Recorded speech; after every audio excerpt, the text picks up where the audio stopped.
HICCTV Security Group.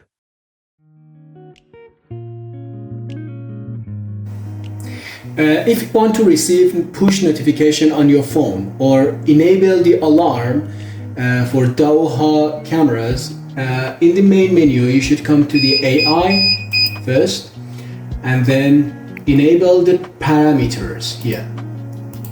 After enabling the parameters, you have two options. One SMD, that is Smart Motion Detection, and the other is IVS.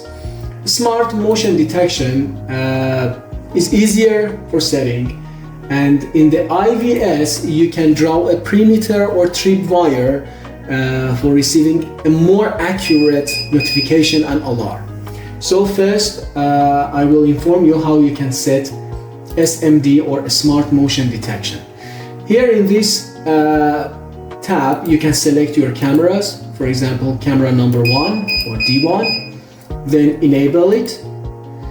Here you can select the sensitivity.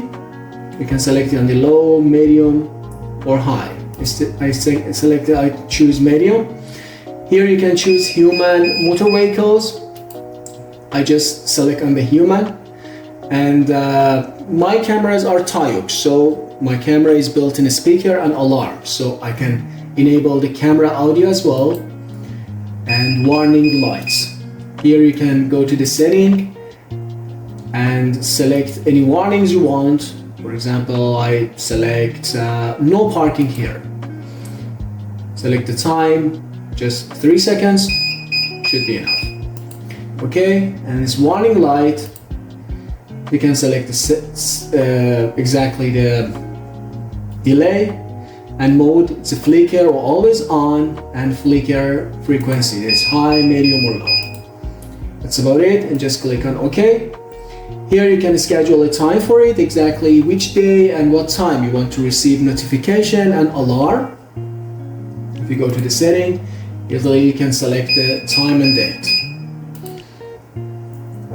I don't want to receive message on my NVR. I don't need email, and you don't need to change any other of these settings. Just record channel should be on, should be marked, and after that just don't forget to click on apply.